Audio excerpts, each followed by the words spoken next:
Hello.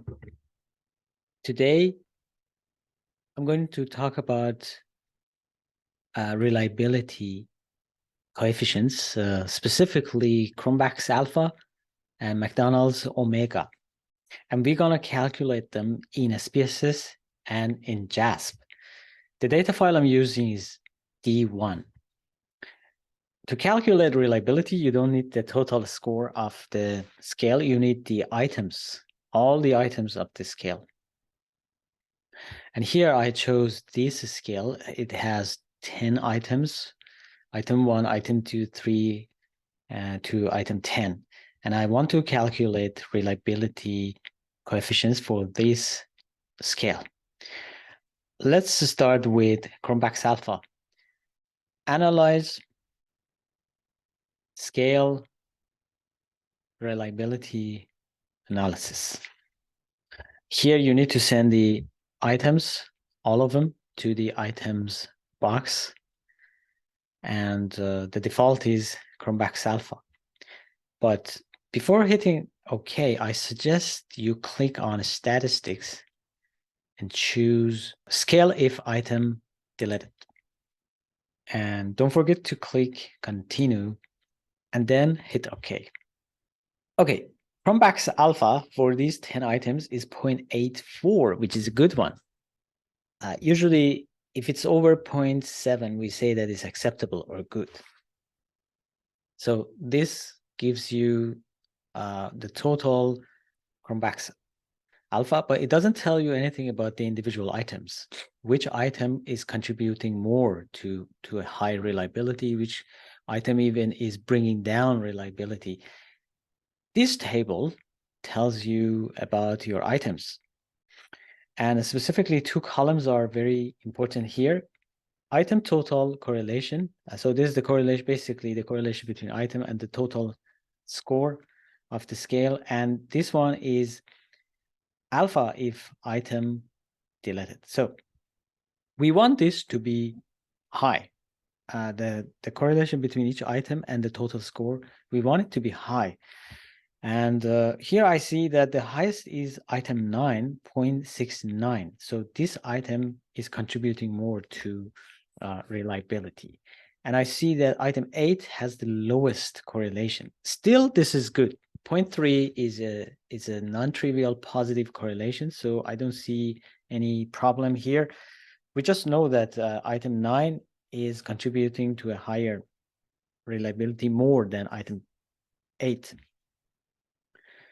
In some cases, if the correlation is negative, you definitely need to do something about it. So the item, first, you need to check coding, you need to check data entry, make sure there are no problems there. If you're sure that your item data is entered and calculated accurately, then you may want to remove that item because it has a negative correlation with the scale. Even if the correlation is 0, you may want to remove it. So this item total correlation gives us that kind of information, which may be useful in some situations. And if you decide to remove any of the items, you can, so this column tells you, if I remove item 8, which I'm not gonna remove, the alpha will slightly go up from 0.847 to 0.861.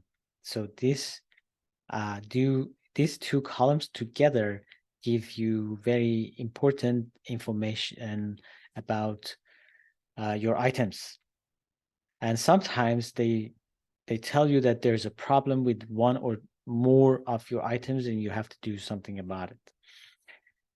Okay, can we also calculate omega reliability coefficient in SPSS? Analyze, scale, and this time you choose the first option, omega, alpha, and all subsets.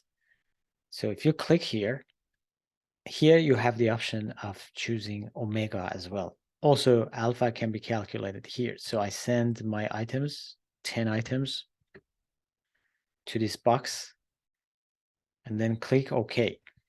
And it gives you your omega reliability, which is 0.852, very similar to our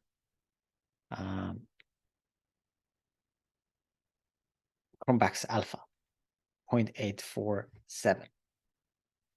So if you need to calculate omega, SPSS now does it for you. We are done with the SPSS. Now let's move to JASP.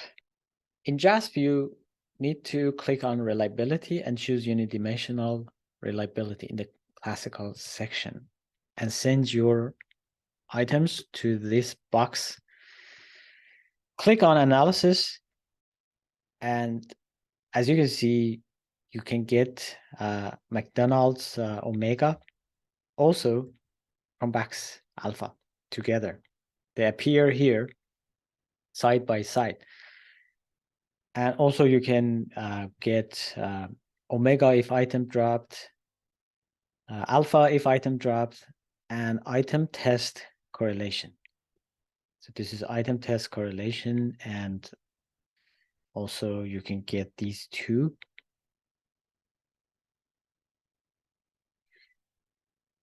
So these are all the information that we had in SPSS as well.